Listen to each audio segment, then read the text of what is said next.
लेकिन मेरी आंखें बिल्कुल खुली की खुली रह गई जब मैंने न्यू दिल्ली के अंदर उनका बिजनेस लॉन्च देखा। आई वाज शॉक्ड कि उसके अंदर वर्किंग जिम उसके अंदर था, शावर्स थे मौजूद। इंडिया ने अभी रियाना को बुलाकर, और मजे की बात यह है कि अभी ये लोग इंडियंस यही बात कर रहे थे कि रियाना जो थी फार्मर्स प्रोटेस्ट पे ना, बड़ा उसने वो करा था, इतने पैसे देकर वहां पे बुला के लोग ये कह रहे हैं कि उनको औकात दिखाने के लिए बुलाया था कि देखो। अब जो मैंने दिल्ली एयरपोर्ट के ऊपर देखा है वो चीजें अब अमेरिका के अंदर भी नहीं मौजूद। They can prosper, they can become better. अब वो अपना नरेंद्र मोदी को देखें, वो भाई पानी के अंदर घुसकर उन्होंने पूरी पूजा की है।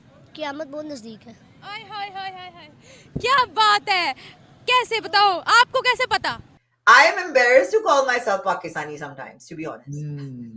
इंडिया से ठीक है, हमें तो यही पढ़ाया गया। आप भी जितना पाकिस्तान में पढ़ी होंगी तो लाजमी बात है वही आपने भी पढ़ा होगा जो हमने पढ़ा है कि भाई ये तो हमारा असली दुश्मन है, तो हम ये कर देंगे वो।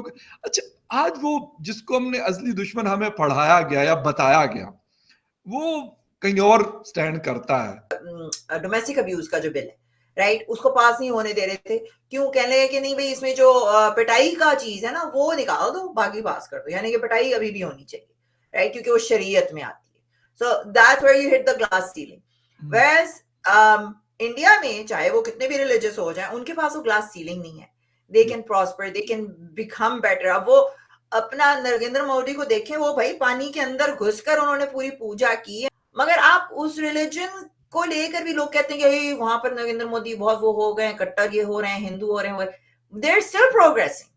अगर वो कर भी रहे हैं ना, तो वो फिर भी आगे बढ़ रहे हैं। उनके वहां तरीके से प्रोग्रेस कर रहे हैं मालिज, वो 8.4 ग्रोथ रेट चल रहा है उनके यहाँ। मेरी समझ में नहीं आता। मैं यहाँ पे लोगों से ट्विटर पे कभी कभार बात कर रही होती हूँ जो पाकिस्तानी बाहर बैठते हैं ना, and they are always we are proud to be Pakistani, यानी ऐसी ऐसी बातें कर रहे होते हैं इंडिया के बारे में, मेरा मुंह खुला रह जाता है कि इंडिया भीख मांग रहा है। इंडिया भी इन्वेस्टमेंट आ रही है तो भीख मांगना हो रहा है। आपके यहाँ कौन इन्वेस्टमेंट करने आ रहा है? आपके वहां पे क्यूआर कोड आ गया था तो सैमसंग के बोर्ड आपने हटा के फाड़ दिए थे, फिर आपने दुकानें जलानी शुरू कर दी थी। अभी ये वो बंदी ने कपड़ा पहना हुआ था तो उसको मारने चले गए थे। कौन अपने राइट फ्रेम ऑफ माइंड में आके आपके पास इन्वेस्टमेंट करेगा? इंडिया में अभी वो टिम कुक गया था, बड़े बड़े लोग। इंडिया ने अभी रियाना को बुलाकर, और मजे की बात यह है कि अभी ये लोग इंडियंस यही बात कर रहे थे कि रियाना जो थी फार्मर्स प्रोटेस्ट पे ना, बड़ा उसने वो करा था, इतने पैसे देकर वहां पे बुला के लोग ये कह रहे हैं कि उनको औकात दिखाने के लिए बुलाया था कि देखो। तो वहां पे भी पैसों की मुकेश अंबानी साहब ने जब बुलाया भी अपने बेटे की शादी में, it's like day and night. You can't compete with India. Pakistan को कम्पीट करना है तो आप जो है अपने ऐसे मुल्क ढूंढने, जैसे अफगानिस्तान, ईरान, इन लोगों के साथ कम्पीट कर सकते हैं, कंपेयर कर सकते हैं। इंडिया को कंपेयर करना है ना, कंपेयर टू चाइना, क्योंकि उनकी पॉपुलेशन, उनकी जीडीपी, उनकी इकोनॉमिक्स, एवरीथिंग लाइक इज बराबर में है ना। बिल्कुल। आप यहाँ नीचे है तो आप कम्पीट यहाँ पे कर रहे हैं, तो की नहीं बनती है। और नरेंद्र मोदी को देखने के लिए कितनी भीड़ जमा होती है। हमारे बेचारे शहबाज शरीफ, उनका तो वो जो वीडियो वायरल हुआ तो वो छाता पकड़ के खींच के निकल लिया आगे, लाइक होली। ऐसे कौन करता है? ऐसी ऐसी तो आप हरकतें करते हो, फिर कहते हो कि हम बड़े प्राउड पाकिस्तानी हैं। Like seriously, I am embarrassed to call myself Pakistani sometimes, to be honest. देखने वाले अक्सर ये कहते हैं कि पाकिस्तान के साथ भारत को कंपेयर ना किया करें। मैं समझता हूं वो बात उनकी काफी हद तक ठीक है।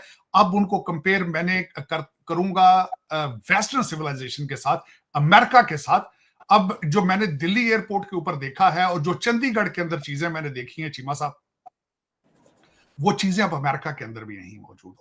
मैं अभी तक जितने एयरपोर्ट्स पे सबसे ज्यादा गया हूं, जिसको मैं सबसे ज्यादा लग्जरी कंसीडर करता हूं, लग्जूरियस कंसीडर करता था, वो कतर का जो था दोहा एयरपोर्ट का, उसका बिजनेस लॉन्च को मैं समझता था कि that is an extreme of luxury. लेकिन मेरी आंखें बिल्कुल खुली की खुली रह गई जब मैंने न्यू दिल्ली के अंदर उनका बिजनेस लॉन्च देखा। 3 लॉन्च थे। एक जो लॉन्च था जिसमें मैंने कुछ टाइम गुजारा, आई वाज शॉक्ड कि उसके अंदर वर्किंग जिम उसके अंदर था, शावर्स थे मौजूद, स्लीपिंग पार्ट्स थे उसके अंदर मौजूद, और ब्यूटीफुल थी, amazing. I can not express my feelings कि आप उसको देखकर ये अंदाजा लगाते हैं कि how this country is moving forward to compete to the rest of the world। American military industrial complex जो है वो लूट रहा है इस मुल्क को। इस मुल्क के अंदर एक सड़क सीधी नहीं, एक सड़क नहीं बना सके पिछले 25 सालों में। यूपी के अंदर 6 नए एयरपोर्ट बन रहे हैं। आप मुझे अमेरिका में बताएं कितने एयरपोर्ट बन रहे हैं। अमृतसर का अलग एयरपोर्ट है, जयपुर का अपना एयरपोर्ट है, हर स्टेट के अंदर 6-6 एयरपोर्ट है। एक और बताता हूं बात, ये छोड़ें इस पर। चीमा साहब, परसों मोदी साहब ने जाके कलकत्ता में एक अंडर वाटर टनल का इफ्तिताह किया है, और मैं उसके बाद बताना चाहूंगा कि उस पर खासियत क्या है उस टनल की।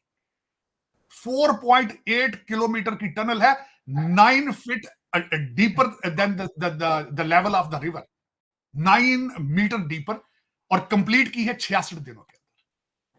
66 दिनों के अंदर कंप्लीट की गई। मैं जब भारत के अंदर वहां मौजूद था, $10 बिलियन का सेमी कंडक्टर का प्लांट लग रहा है गुजरात के अंदर, $10 बिलियन उसकी लागत होगी। कमाल क्या होगा, 100 दिनों के अंदर अंदर वो कंप्लीट होगा, 100 दिनों के बाद वो ऑपरेशनल होगा। तो चीमा साहब, ये मुझे बिल्कुल, मैं इस बात पे, ये मैं सर्टिफिकेट इस वक्त लेकर आया हूं या देकर आया हूं कि वाकई ही sun will be rising from India. कौम के अंदर मैं एपेटाइट देख कर आया हूं, कौम के अंदर मिडिल क्लास की तालीम देख कर आया हूं। मैं हमेशा आपको यह कहता रहा हूं कि भारत का सबसे बड़ा वेपन जो है इंटरनेट, उनका institute of technology, Indian Institute of technology है, जो कि बहुत रैपिडली तरक्की कर रहे हैं। जिस तरीके से वो, और दूसरा मेरे लिए एक और बड़ी आनर की बात है चीमा साहब, कि मैं वापस जा रहा हूं to deliver a lecture on geo economics and geo politics पे Indian Institute of Management. I will be going back in May. Cheema साहब, ये दर हकीकत दो चीजें मैं आपको बता देता हूं। मुल्क, कंट्री चलते ही नहीं लॉ एंड ऑर्डर के बगैर, जो कि पाकिस्तान के अंदर मौजूद है ही मौजूद ही नहीं। चीमा साहब, मैं जिस कंट्री से होके आया हूं, जहां से मैं आपको बता रहा हूं कि सूर्य वहां से निकलेगा, मैं 10 दिन वहां घूमता रहा हूं हाईवेज के ऊपर, मैंने कोई पुलिस का नाका नहीं देखा। पाकिस्तान हर जगह खुद को भारत से कंपेयर करता है और आज़ादी के बाद से ही ये कंपैरिजन स्टार्ट हो गया था, और ये कंपैरिजन बनता भी था उस वक्त जब एक ही लैंड मास के दो टुकड़े करके अलग देश बनाया गया पाकिस्तान। लेकिन इसके कई दशकों बाद अगर आज इंडिया और पाकिस्तान को कंपेयर किया जाए तो ये बहुत ही अनजस्ट होगा, क्योंकि दोनों के बीच में एक ह्यूमंगस डिफरेंस है और लगभग हर फील्ड में वो डिफरेंस देखने को मिलता है। और अब ये बात पाकिस्तानी खुद एक्सेप्ट करना स्टार्ट कर चुके हैं कि भारत के साथ किसी भी टाइप का कंपैरिजन नहीं बनता, क्योंकि भारत और पाकिस्तान के बीच में कई सालों का डिफरेंस आ चुका है। भारत का इंफ्रास्ट्रक्चर, भारत की ग्रोथ अब वेस्टर्न कंट्रीज और चाइना जैसे देशों से कंपेरेबल है, ना कि पाकिस्तान। अगर पाकिस्तान को कंपेयर करना है तो सोमालिया और अफगानिस्तान जैसे देशों से कंपैरिजन जरूर कर सकते हैं, लेकिन भारत से नहीं। और आने वाले समय में ये डिफरेंस बढ़ता ही चला जाएगा, और कोई बड़ी बात नहीं होगी अगर भारत एक समय इतनी ज़्यादा पावरफुल सिचुएशन में आ जाए कि भारत और पाकिस्तान के बीच में उतना ही डिफरेंस हो जितना आज अमेरिका और पाकिस्तान के बीच में है। खासकर हाल ही के दिनों में जो इंफ्रास्ट्रक्चर डेवलप कर रहा है इंडिया, उससे साफ नज़र आ रहा है कि आने वाले 10 से 15 सालों में इंडिया की तस्वीर पूरी तरह से बदलने वाली है। और तस्वीर पाकिस्तान की भी ऐसा लग रहा है कि बदलेगी, लेकिन पॉजिटिव नहीं, नेगेटिव वे में।